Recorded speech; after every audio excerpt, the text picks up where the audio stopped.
Welcome to episode 154 of the Sports Marketing Machine podcast, powered by Revelocity Sports, the podcast to help you sell more tickets and grow your fan base. I'm your host, Jeremy Neisser. Today's episode is about something that quietly kills group sales. Not bad pricing, not salespeople, not even marketing. The real problem is something called cognitive load. It simply means, are you making people think too much? Because when you have to make people think too much, they don't buy. Group sales pages on websites are some of the worst offenders because they're using complex language and not simplifying things, so fans who visit those pages have to use a high cognitive load to understand what's actually happening. So I'm going to talk about the principles behind it, how you view it, and all details surrounding it, because once you understand this concept, you're going to be looking at your group sales pages completely different. Let's get going.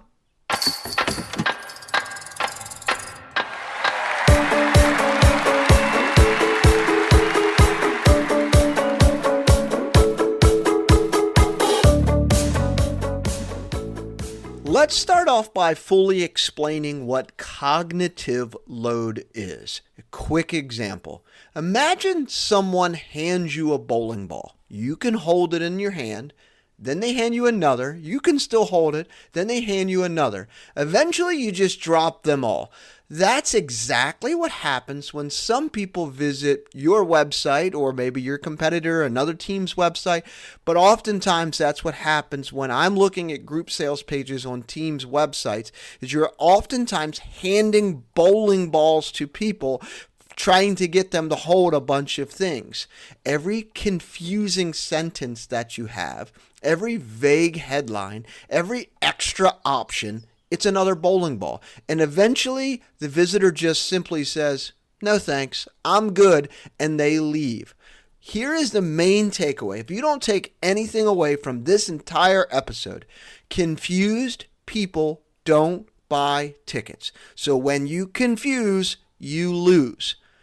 So why is your group sales page especially sensitive to this? And it's simply because group buyers are different than regular fans. Single game buyers oftentimes are emotional. Hey, I need to take my kids out for something to do this Friday or Saturday night. Oh, I got fireworks, or they've got a great giveaway. Whatever it may be, single game buyers are oftentimes emotional. Group buyers are planners. They're anxious. They're thinking about planning a group outing.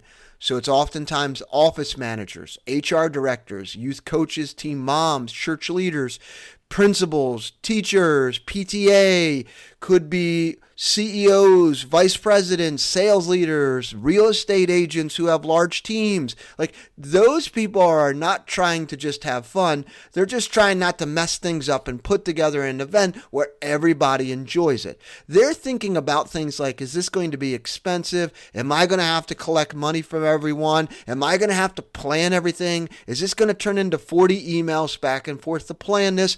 So when they land on your group sales page, they see something like, enjoy America's pastime in premier ballpark environment with unforgettable memories. That doesn't help a single thing. Sure, it sounds great, but it doesn't help the person who is trying to plan an outing for 40 people or 50 people. They want simple. What you just did by putting enjoying America's pastime at Premier Ballpark, you're adding weight. You're giving them a bowling ball, because what they really want to know is, what does it cost? What do I get? How easy is this? And what's my next step? That's it. Super simple. Group sales pages should reduce anxiety, not inspire imagination. The four main questions every group sales page must answer. And this is a simple framework that teams should be using as they're looking at and evaluating your own group sales page. If your sales page answers these four questions, thumbs up, high five, you're kicking butt. But if someone has to scroll around and interpret things to figure these things out, you have created cognitive load. Question number one Immediately when they go there, they say, is this for me? Am I in the right spot? People need to see themselves immediately, not groups of 20 plus.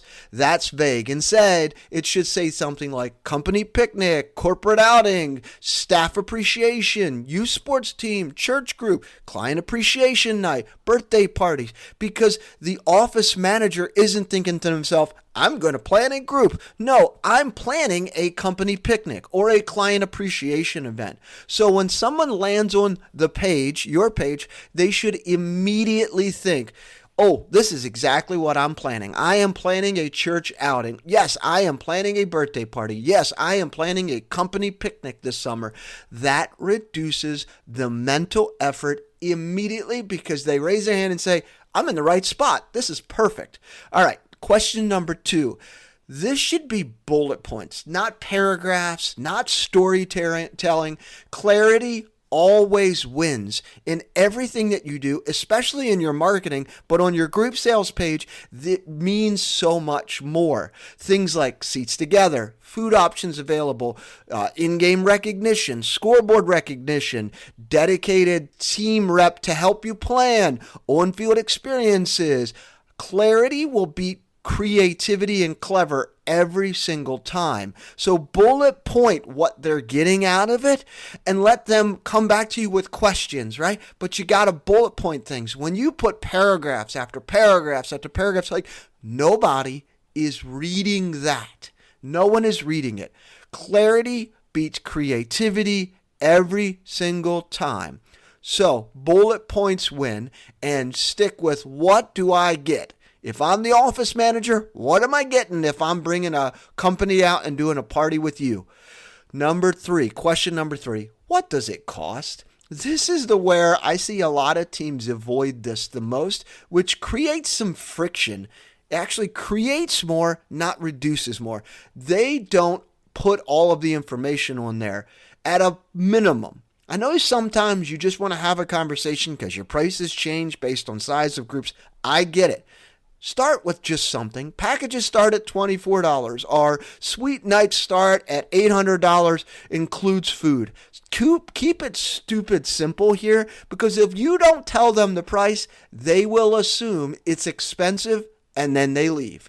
So just put something in there just so that they understand where a starting point is. Packages start at $28. Something like that's great. And I know that some teams are doing, well, your suite costs this, and if you add on food this, it's what have you, right? Keep it simple. The more packaging you can do, the simpler and the easier it is for the people. Question number 4. What do I do next?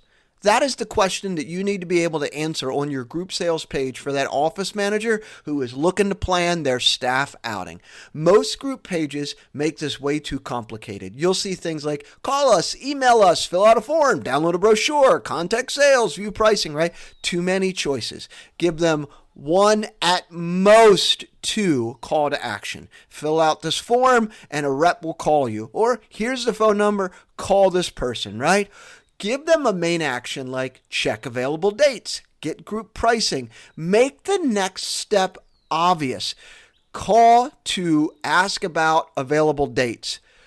Fill out this form to get complete group pricing. Something like that where they can walk away and go, okay, I know what the call to action is. I know what my next step is. I know what I need to do. Keep it super simple. So these are the 4 questions. I'm going to recap these for you that every group sales page must answer. Number 1, is it for me? You need to be specific, not vague. Not groups of 20 or more. Hey, if you're planning a company picnic, a sports team outing, church group, or what have you. Question number 2, what do I get? Get rid of your paragraphs, bullet point things. Question number 3, what does it cost? I know pricing change, but just put packages start at insert a dollar amount, whatever that is. Question number 4, what do I do next? What is the clear call to action so that I know exactly what I have to do? Email us for available dates. Fill out the form to get complete group pricing. Something like that, because that's going to be super helpful for the person who's going to your group sales page. All right, where do teams get this wrong? Here's where I think teams accidentally make things worse. We know that teams aren't doing this. I'm in the business of selling group tickets. You're not doing this on purpose, right? You're just doing it because you want to get information out there and you want to be helpful. So you're accidentally making things work. And oftentimes teams think, well, if I just explain it better and start adding things, more copy, more photos, more packages, more options, right?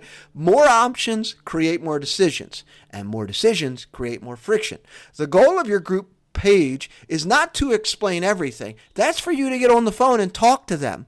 Your group sales page is to make it easier for them to take the next step, which is to fill out the form or call you to start the conversation about booking a group outing. That's what the group sales page is for, is to give them information enough so they get it and their questions are answered and say, hey, this is super simple. This is for me. The goal for them is to make the next step, which is to fill out the form or call you. So low cognitive load, what does that look like? I'm a big fan of StoryBrand and how they use clarity to keep people from being confused on pages. So this is a copywriting framework that I'm sharing with you today. Low cognitive load that the StoryBrand team like to talk about is the Caveman Test. Imagine if a caveman went to your page. Could they grunt out what is going on in that page in a matter of 8 seconds? If a caveman could grunt that out, thumbs up, high five, you're doing a great job. But if a caveman can't understand exactly what's going on, then you got problems. So let me show you the difference. A typical group sales page headline would say, enjoy America's pastime in a premier ballpark environment. Well, that sounds great, but it tells me nothing. Now compare it to this. Company picnic packages start at $24 per person. All you can eat options available. We handle tickets, distribution. You enjoy the night. Now the buyer, the office manager, instantly understands. What is it? What does it cost? Why is it easy? Low cognitive load.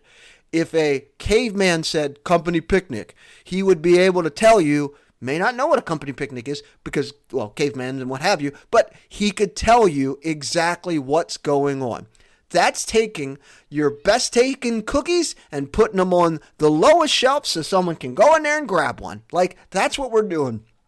Making this super simple for people to want to do business with you. All right, let's see this in real time. I'm going to record a full teardown of a team page, and I might choose it from minor league baseball, might choose it from hockey, but I'm going to tear it down an entire video, and it's not to pick fun of the team. It's to pretend that I am a busy HR director with 10 minutes to plan a company picnic. In this video, I'm going to share with you what's clear, what's confusing, where friction exists, and how to simplify it. So this video is really going to be the framework and a roadmap for you to basically take a look at your own group sales page and say, are we making things too complicated? Are we making things too busy? Are we putting too much information in there? Do we have a clear call to action? So I'm going to record that video this week and share it on LinkedIn. I'll also include it in the email that I'll send out, and definitely want to share it with you because you start to look at your group sales pages a little bit differently, because the biggest thing is, when we have a group sales page, we're in the business of selling group tickets. The more complicated, the more complex, the more confusing we make it, the less chance we have for someone to fill out the form or call you about booking a group outing. All right, in closing, let me leave you with this idea. Most teams think they need more traffic, more ads, a bigger marketing budget. But a lot of the time, you don't have a traffic problem. You have a clarity problem. If a busy HR director or office manager can't understand your group offer in 10 seconds, you're losing sales before the phone call ever happens. So simplify it. Let's reduce decisions. Let's make it obvious. and I want to watch your group sales grow. I want you to reach out to me 2 months from now and say, Jeremy, we are kicking butt for group sales pages. We're having a lot more people call, fill out the form, and make submissions about group sales because we simplified the page based on what you shared. So if you found value in this podcast episode, please pop on over to Apple or Spotify and give me a rating or a review. Or what would be even better is share it with someone who's just like you, someone working in sports, trying to sell more tickets and grow their fan base. So I appreciate you tuning in, and I'll see you next time.